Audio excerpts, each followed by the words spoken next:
이게 선거를 한다는 게 누구에게나 힘든 겁니다. 그리고 경기도가 더더군다나 이번 선거에 최대 격전지가 됐죠. 근데 선거를 하면 할수록 이 대한민국 경제 수도 경기가 참 해야 할 일이 많은 곳이구나 라는 걸 깨닫게 됩니다. 특히 이제 1390만인데요. 경기도가 GRDP라고 하는 돈의 총생산도 서울보다 40조가 많은데 예산은 11조를 덜 받아요. 그만큼 대한민국 혁신의 심장으로 기여한 바가 많았지만 그에 걸맞는 대우를 받지 못하고 있는 거죠. 특히 이제 교통과 주거가 그렇습니다. 고통 같은 교통이 있고요. 내 집 마련이 점점 힘들어지고 있죠. 그래서 제가 경기특별도라는 슬로건을 내건 것도 상처받았던 경기도의 자존심과 자긍심을 되찾아드리고 싶다. 경기도는 특별하다. 그래서 특별한 경기도에 특별한 역동성과 젊음을 갖고 있는 저 김은혜가 힘있게 더 나은 삶의 변화를 이끌어드리고 싶다. 그렇게 된 겁니다. 어떻게 하면 경기도 삶이 나아질까라는 거예요. 그러려면 사실 그동안 책상머리에 있었던 그런 남의 공약을 베끼는 것이 아니라 도민 한 사람 한 사람을 찾아가서 그 생활을 입체적으로 분석하고 그에 맞는 맞춤형 공약을 준비하는 것, 이를 실현하기 위해서 제가 발로 뛰고 배낭을 메고 경기도 속으로 들어간 거고요. 그러다 보니까 일기 신도시 재개발 재건축, GTS ABC의 연장, 그리고 그 교통망 확충과 함께 기업 유치로 통한 일자리 늘리기, 그리고 수도권 규제 완화 같은 부분에 있어서 경기도민에게 구체적인 약속을 드리고 이를 해결하려고 합니다. 아무래도 자정 넘어 자정 즈음에 찾아갔던 수원 인계동 먹자 골목이었던 것 같아요. 거기서 한 사장님이 코로나로 국가의 방역 지책에 협조했는데 덕택인지 때문인지 빚이 7천만 원까지 늘어나서 이거 어떻게 갚아야 될지 모르겠다고 말씀을 하시더라고요. 그래도 다시 힘을 내야겠다는 말에 대해 가슴이 찡해졌고요. 국가가 자영업자 소상공인의 헌신에만 기대면 안 된다고 생각합니다. 그러면 헌신한 만큼 보상을 해드려야 되죠. 그 보상에는 굉장히 인색했어요. 그리고 이분들의 생존의 문제는 타인의 문제가 아니라 어쩌면 경기특별도에서 인생을 누리고 있는 우리 모두의 문제이기도 합니다. 그래서 저는 윤다선인의 공약 이제 600만 원과 관련해서도 경기도가 철저히 그 600만 원에 대해서는 책임을 지고 소상공인 자영업자분들에게 돌려드리겠다. 그렇게 말씀을 드리고 있어요. 제가 이재명 후보와의 경기도정에 대한 평가는 국정감사에서 대장동으로 묻고 대장동으로 끝났죠. 그리고 그 외에 백현동, 옹벽과 그리고 법인카드 문제가 불거졌을 때 많은 분들이 단적으로 법인카드에서 그 실체를 깨달았을 거라고 생각합니다. 취적을 위해서는 권력의 사유화가 될 수 있는 거였죠. 특히 하급 공무원이라고 하면 자신의 법인카드를 부인에게 주면서 생선초밥을 사 먹거나 샌드위치 30인분을 슬쩍 갈라치기 하면서 사 먹자라고 할 수 있을까요? 저는 상식의 문제였다고 생각을 하고요. 그리고 경찰이 그 성남시청과 경기도청을 압수수색을 했지 않습니까? 그리고 대장동 사업이나 변호사비 대납에 대한 의혹이 수두룩한데 사법 칼날을 피해서 안전지대로 갈 만큼 그렇게 급했는지 국민들이 묻고 있을 거라 생각해요. 그리고 막바지 민주당 정부가 막을 내리기 불과 며칠 전까지 검수완박과 무리수를 써서 자신들의 비위를 덮기 위한 모진 일들을 많이 했죠. 저는 단 하나 단적으로 하나 여쭙고 싶은 게 있어요. 그럼 그렇게 복지를 많이 하셨다면 복지 예산을 그렇게 지난 전임자보다 더 많이 투여를 하셨으면 약자의 국민의 삶이 나아져야 합니다. 근데 제가 여기 조사를 해보니까 이재명 전 지사 재임 때에 기초생활 수급자 같은 경우에는 전임 남경필 지사 때는 2.0, 2.1%였던 게 이재명 지사 때는 2.8%까지 올라갔어요. 그러면 숫자에 투여된 금액만큼 응답을 했어야죠. 그렇지 않았다는 건 돈이 어디로 샜다는 겁니다. 돈이 샜다는 건 우리가 지역화폐에 코나아이라는 운영대행사를 맡겼는데 그 코나아이가 낙전 수입을 보통 운영대행사가 다른 도에서는 지자체에 환원을 하거든요. 근데 코나이는 낙전 수익까지 다 자신의 주머니에 채워놨어요. 그러다 보니까 부도 위기의 회사가 1년 만에 190억 원의 수익을 냈죠. 그래서 특권층과 권력에 기댈 때 그 권력에 기댄 패밀리들은 잘 살고, 그리고 영문 모를 지사 찬스를 누릴 수 없는 그런 국민들은 더 힘들게 되는, 저는 그런 불공정과 몰상식은 바로잡고 싶습니다. 훨씬 먼저 제기하고 싶은 건 당군 이래 최대 치적이라는 대장동, 그렇게 당당했다면 저는 분당갑에 나오셨을 거라고 생각합니다. 왜냐하면 치적이고 본인이 직접 설계했으면 주민들로부터 환호를 받을 텐데 왜 그 환호를 뒤로 하고 다른 곳으로 가시나요? 피해 가시나요? 저는 떳떳하다면 분당으로 나오셨겠죠. 그만큼 떳떳함이 아닌 부끄러움을 스스로 실토했다고 저는 생각을 합니다. 3억 5천원 넣고 8천원을 가져갔다는 건 아시는데, 많이 아시기 시작했는데, 그 불법 이익을 환수할 방법에 대해서는 미완의 과제로 남아 있습니다. 그리고 검찰 수사가 사실 민주당 정권에서 바람보다 빨리 풀처럼 누웠죠.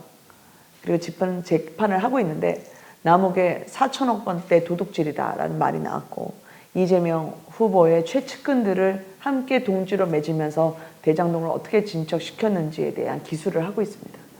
저는 제3의 대장동 사업을 막기 위한 제도 장치를 강구하고 이 부분에 대한 감사도 진행할 겁니다. 제대로 감사하지 않으면 유사한 일이 계속 발생할 거고요. 그만큼 도민들은 피해를 볼 겁니다. 그건 공정한 사회가 아니죠. 그리고 대장동으로 끌어모은 부당이득은 특정 소수에게 돌아간 그 이익은 다시 도민들에게 환수할 수 있는 방법을 찾을 겁니다. 근데 이 부분에 대해서 김동연 후보님이 대장동 주민분들 단 한 번도 만나본 적이 없다. 그리고 대장동의 일을 이재명 후보의 관리 책임 부실 정도로만 회피하신 건 굉장히 유감스러운 사안이라 생각합니다. 도지사 자격을 묻고 싶습니다. 근데 김동연 후보에게 악재가 되지 않을까요? 그러니까 오히려 주민의 심판이 두려워서 분당갑에 출마를 못하고 양지를 찾아 떠나신 거 아니에요? 그러면 그런 분을 돕자고 김동연 후보에게 표를 몰아줄 만큼 경기도민분들이 호락호락하지 않다고 생각하고요. 저는 김동연 후보의 이재명 계승 전략이 이제는 부메랑으로 돌아갈 거라고 생각을 합니다. 경제적 지식이 많고 추진력이 있으시죠. 그렇지만 저는 그 추진력의 방향이 중요하다고 생각합니다. 대장동만 예를 든다 하더라도 김동연 후보님은 당초에는 대장동이 우리나라에서 가장 큰 부패라고 규정을 내렸었어요. 대선에 나갈 때는요. 근데 민주당으로 당적을 갈아 끼운 다음에는 대장동이 당군 이래 최대 치적이라는 데에 5표를 드셨습니다. 그리고 대선 후보 때는 수도권 규제 강화해야 한다.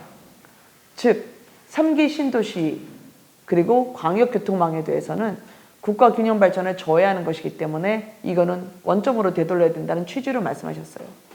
근데 막상 민주당 후보가 되고 나서는 3기 신도시 직주 근접에 정주 여건을 갖춘 곳으로 더 발전시켜야 된다는 취지로, 그리고 수도권 규제에 대해서는 광역교통망에 대해서는 오히려 규제를 풀어줘야 되는 취지로 이야기를 하셨죠. 그러면 2021년에 김동연을 믿어야 됩니까? 2022년에 김동연을 믿어야 합니까? 진짜 김동연은 어디에 있습니까? 경기도민에게 정말 삶을 나아지게 하는 김동연의 고민은 어디에 있었습니까? 저는 정치인의 입장은 바뀔 수 있다고 생각해요. 그렇지만 바뀔 땐 국민들에게 합리적으로 설명이 될 수 있는 그런 기초적인 상식과 철학에 근거해야 된다고 생각합니다. 그렇지 않고 상황의 입과, 그러니까 즉 자기보다 윗사람의 눈과 입을 따라가는 그런 관료적 행태로는 저는 경기도를 맡겨서는 안 된다고 생각해요. 그래서 자신이 바라보는 시선은 윗사람이 아니라 경기도민이어야 된다고 생각을 하죠. 그래서 오락가락하는 그의 김동연 후보의 입장을 보면 저는 실패한 경제관료라고 생각합니다. 부동산도 집 있는 분들에 대한 세금 폭탄, 집이 없는 분들에 대한 규제, 대출 규제 폭탄을 김동연 후보 때 발표를 했습니다. 부총리 때 말이죠. 그리고 공시가격 현실화의 로드맵도 부동산 가격을 아직 공시가격을 못 따라가고 있다라고 하면서 현실화의 로드맵이 발표가 돼요. 김동연 부총리 때요.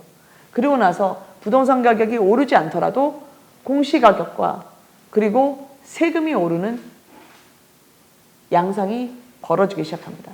그래서 부동산 세금 폭탄, 건강보험료에 수반되는 60여 개의 준조세가 덩달아 급등하는 일이 벌어졌죠. 김동연 부총리의 결정으로, 김동연 부총리의 보도자료로 나온 겁니다. 자신부터 되돌아보시길 바라죠. 요즘 유행어가 동적동이 있습니다. 조국의 적은 조국이라는 유행어가 있었는데 지금은 동연의 적은 동연이다. 기본소득을 신랄하게 비판하셨거든요. 그래서 재정을 모른다. 포퓰리스트다. 라는 식으로 이재명 후보를 질타했는데 이제는 기본소득을 계승하겠다고 합니다. 심지어 확대하겠다고 하죠. 아마 대선 때 이야기했던 부분을 말을 주워 담는 게 명고하기 때문에 상대 후배, 상대 정치인, 상대 파트너에 대한 네거티브에 전념하시는 게 아닐까라는 생각을 합니다. 그래서 대한민국 국민 모두에게 소득주도 성장과 주택정책으로 상처를 주신 분이에요. 그러면 누구를 폄하하시기 전에 자기부터 돌아보시는 게 순서가 아닐까요? 저는 그게 상식이라 생각하고 제가 기자와 청와대 그리고 대기업 임원을 하면서 누구보다 실물 경제와 주민의 삶을 살피는 그런 현장에서의 발로 뛰는 지역 전문가로서는 그분과는 확연히 차이가 난다고 생각을 합니다. 탁상 행정으로 윗사람의 눈치만 보는 그런 관료가 아니라는 거죠. 그래서 적어도 김동연 후보님보다는 폭넓은 경험을 해왔습니다. 경기도가 인구 1390만의 지자체인데요. 이 경기도지사 선거는 관료를 뽑는 선거가 아니라 도민의 다양한 삶 속에서 생겨나는 현안들을 해결해 줄 수 있는 사람을 뽑는 겁니다. 그러면 경제는 물론이고 주거, 복지, 안보, 문화, 여성 문제를 풀어낼 수 있는 힘 있는 사람이 경기도에 필요하다는 거죠. 그런 힘 있는 도지사가 제가 될 것입니다. 야당 후보는 할 수 없습니다. 첫째로 김은혜는 젊습니다. 둘째로 김은혜는 경기도를 잘 알고 있습니다. 셋째로 김은혜는 경기도의 또 경기도민의 삶을 나아질 수 있게 하는 힘 있는 여당 후보입니다. 젊다는 건 경기도도 젊고 있거든요. 그리고 저는 71년생입니다. 그래서 발로 뛰고 현장을 누빌 수 있는 그런 역동성을 보유하고 있다고 생각합니다. 실제 생활에서 도민들에게 필요한 게 무엇인지 알고 그걸 해결할 수 있다는 거죠. 둘째로 경기도를 잘 알고 있다는 건 말씀드렸던 것처럼 민주당의 김동연 후보님은 불과 몇 개월 전까지만 해도 수도권 규제 완화를 반대했던 분입니다. 그러면 경기도의 절실함을 잘 모르기 때문에 하셨단 말이었겠죠. 그래서 경기도 북부 한번 가보시라고 저는 권하고 싶어요. 왜냐하면 중첩 규제 때문에 아무것도 못합니다. 심지어 문고리 하나 고치려고 해도 군사보호구역이라는 이유로 이것 군부대 눈치 보면서 괜찮은가? 마음부터 벌써 초조감과 불안감에 휩싸이게 됩니다. 접견 지역이라는 이유로 군부대가 가까이 있다는 이유로 그리고 산림보전 지역이라는 이유로 그 지역 도민분들은 무조건 참아야 했습니다. 억울하죠. 나라를 위해 안보를 위해서 희생한 대가가 있어야 되는데 주어지지 않았습니다. 그럼 보상을 해드려야죠. 그래서 저는 가평이나 양평, 한강 유역도 한번 가보시라고 말씀드리고 싶어요. 서울에 공급할 식수원을 보호해야 된다기 때문에 제대로 된 공장 하나 세울 수가 없습니다. 양수대교 아시지 않습니까? 조합면과 양평과 따로 있습니다. 남양주군 조합면은 그 조합면에서는 저희가 상수원 보호구역이기 때문에 미용실, 문방구, 아파트 들어가기가 어렵습니다. 근데 밑에 양평은 상수원 보호구역에서 해제가 됐기 때문에 줄을 거기다 안 그었거든요. 그러다 보니까 아파트가 들어서 있어요. 다리 하나를 사이에 두고 주민들의 희비극이 교차하는 그런 모순을 해결해야죠. 세 번째는 그런 모순을 해결할 수 있는 여당의 후보라고 생각합니다. 즉 북부에 그러면 군사시설 보호구역 이 부분에 대해서 저희가 그럼 적경지역에서 얼마나 많이 해제시킬 수 있느냐. 대통령령, 즉 정부의 의지로 할 수 있는 부분이 있습니다. 합리적인 조정이 가능하다는 거죠. 그리고 아까 말씀드렸던 8당 특대 같은 경우에도 특대구역도 역시 합리적인 저희 조정이 가능합니다. 정부의 의지로요. 그래서 할 일 많은 경기도를 위해서 제대로 일할 수 있는, 크게 일을 낼 수 있는 여당 후보라고 저는 감히 말씀드리고 싶고요. 그래서 이 모든 특별한 경기도를 특별하지 않게 했던 그 시대를 종결짓고 미래로 가겠다는 겁니다. 저는 경기도가 안고 있는 많은 현안들이 중앙정부의 협조가 절대적으로 필요하다는 사안을 김동연 후보님이 역설적으로 말씀해 주신 것 같습니다.